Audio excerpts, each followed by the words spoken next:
मैं आपको ये सजेस्ट करूंगा कि अगर आपने ग्रेजुएशन कर रखी है तो आप सीजीएल को टारगेट करके तैयारी करो। आज का समय ऐसा है कि जो बच्चा केवल सीएचएसएल को टारगेट करके तैयारी करता है ना, उसका कभी सीएचएसएल निकलता ही नहीं है। आप बड़ी चीज को टारगेट करोगे तब जाके कोई छोटी मोटी चीज हाथ लगेगी। अगर आप एवरेज स्टूडेंट, आप बहुत टैलेंटेड स्टूडेंट हो तो कोई दिक्कत ही नहीं है। जो सीजीएल का जो सिलेबस है कंबाइंड ग्रेजुएट लेवल का, ठीक है, उसको टारगेट करके तैयारी करो। इससे आप जितने भी छोटे छोटे एग्जाम है सबका सिलेबस आपका कवर हो जाएगा और आप अपने आप में ज्यादा कॉन्फिडेंट महसूस करोगे। सिलेबस सभी एग्जाम का लगभग सेम है, बस थोड़ा बहुत लेवल ऊपर नीचे होता है। पिछले 5 साल के क्वेश्चन आपको दबाकर प्रैक्टिस करने। एसएससी का आप कोई भी एग्जाम की तैयारी कर रहे हो, आप सीजीएल के सवाल लगाइए, सीएचएसएल के सवाल लगाइए, सीपीओ के सवाल लगाइए, एमटीएस के सवाल लगाइए, या फेज 9 के सवाल लगाइए। हर किसी एग्जाम के क्वेश्चंस को दबा के सॉल्व करिए। लेकिन आप अगर ग्रेजुएट स्टूडेंट है तो मैं आपसे ही कहना चाहता हूं, कृपया करके सीजीएल को टारगेट करके मेरे दोस्तों तैयारी करिए, जिससे कि बाकी जो छोटे छोटे एग्जाम है ये अपने आप कवर हो जाएंगे। मतलब आप एक नौकरी पक्का ले लोगे।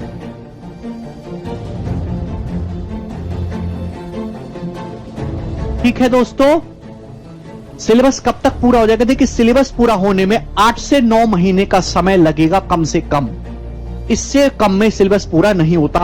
आप ऐसे मत सोचिए कि मेरे पास कोई जादू की छड़ी और मैं छड़ी घुमाऊंगा आपका सिलेबस ऐसे ही खत्म हो जाएगा। नहीं, बड़ा लंबा सिलेबस है। देखिए, अगर आप 2011, 12, 13 में तैयारी करते ना तो इतना सा सिलेबस था। क्या होता था कि कम सेट बनते थे, ऑफलाइन पेपर होता था, 2 शिफ्ट में पेपर हुआ, 50 सवाल आए, वैसे ही सवाल अगले साल आ रहे, वैसे ही अगले साल आ रहे।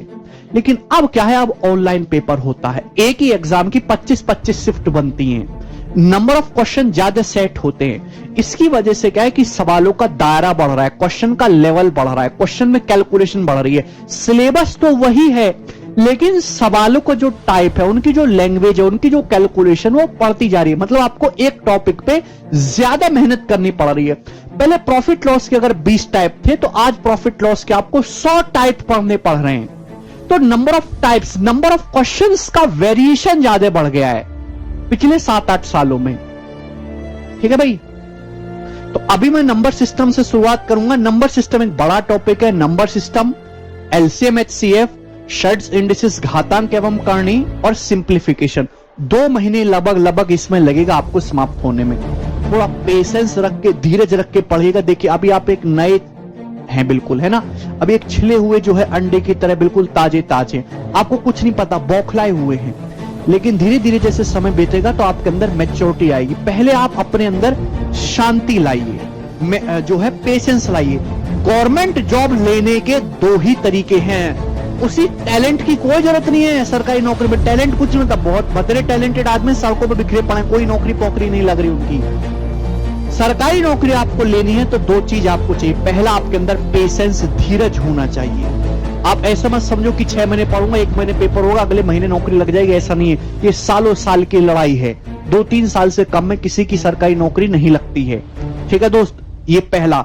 दूसरा कि आपको राइट डायरेक्शन में तैयारी करने, सही दिशा में तैयारी करने, सही दिशा में उतना ही पढ़ो और वो ही पढ़ो जिससे नौकरी लगे, बात खत्म।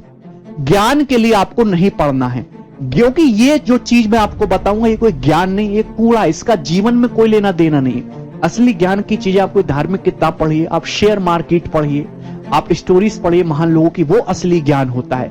ये बस इतना पढ़ो और इतना ही समझो जिससे कि नौकरी लगे और इसको साइड करो। भाई, कुछ बच्चे बहुत ही वो हो जाते हैं, है ना, इमोशनल हो जाते हैं। सर बेसिक से बताओ, सर एक्स मान के बताओ, सर ऑप्शन से मत बताओ, ये मत बताओ। किसी सवाल को सॉल्व करने का जो बेस्ट तरीका है वो आप सीख लो, ज्यादा दिमाग मत लगाओ। पेशेंस और राइट डायरेक्शन में काम करोगे ना, आपको थोड़ा सा अपना तरीका बदलना होगा पढ़ने का। जैसा बोर्ड एग्जाम में पढ़ते थे वैसे नहीं पढ़ना है। सरकारी नौकरी का जो तरीका है वो एक अलग है। किसी भी क्वेश्चन को सॉल्व करने की आपको बेस्ट अप्रोच सीखनी है।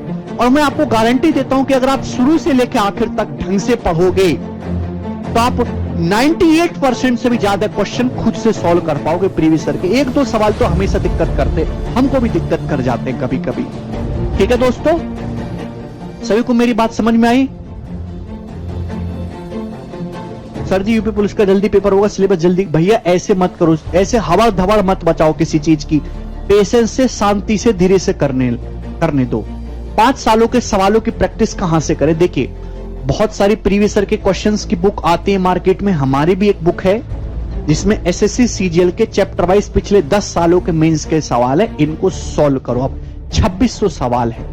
अगर आपके पास आप बुक नहीं ले सकते कोई दिक्कत नहीं, मेरा एक टेलीग्राम चैनल है मैथ्स बाय गगन प्रताप, उससे बेहतरीन और सीक्वेंस वे में प्रीवियस ईयर के क्वेश्चन पेपर आपको कहीं नहीं मिलेंगे। हमारा टेलीग्राम चैनल मैथ्स बाय गगन प्रताप, वहां पे जाओ, उसको ज्वाइन करो। वहां पे मैंने पिछले 5 सालों के पेपर्स की, अलग अलग एग्जाम की चैप्टर वाइज पीडीएफ कंपाइल करके डलवा रखी है हिंदी और इंग्लिश में। उनको डाउनलोड करो, उनको सॉल्व करो।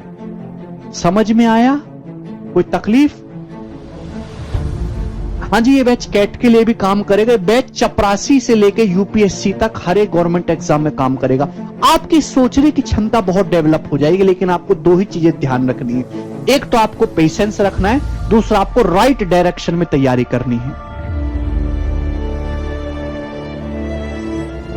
बहुत जल्दी 2 क्लास भी शुरू होंगी। ये batch pre plus mains level का, ऐसा नहीं कि मैं आपको केवल प्री के आसान सवाल करा दूंगा, मेंस नहीं। Pre mains, easy, moderate, difficult, सब कुछ इसी बैच में होगा शुरू से लेकर आखिर तक। एक संपूर्ण बैच है। इसमें मैं केवल आपको कंसेप्ट नहीं सिखाने जा रहा है। कंसेप्ट सिखाऊं तो 2 महीने में सिलेबस निपट जाएगा, लेकिन क्या फायदा, नौकरी लगेगा ही नहीं उससे। कंसेप्ट प्लस प्रैक्टिस सब कुछ होगा। प्रीवियस ईयर एग्जाम में जितनी भी वैरायटी के सवाल आ चुके हैं वो सब के सब मैं आपको यहां पे कराऊंगा। आप खुद से उतनी मेहनत नहीं करोगे जितनी मैं आपको क्लासरूम के अंदर करवाऊंगा। कंफ्यूज मत हो, पेशेंस रखो, धीरज, चुपचाप पढ़ना है आपको। ठीक है भाई, चलिए। तो सबसे पहले हम शुरू करेंगे डिविजिबिलिटी रूल, विभाज्यता के नियम। क्या है मेरे दोस्तों डिविजिबिलिटी रूल? देखिए सबसे पहले आप मुझे बताओ डिजिट्स क्या होते हैं? डिजिट्स यानी कि अंक।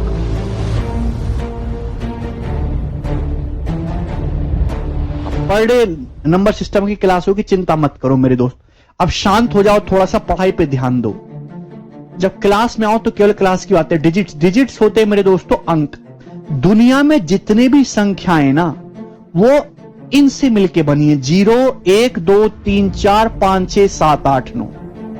0 1 2 3 4 5 6 7 8 9। मेरे प्यारे भाई ये डिजिट्स हैं।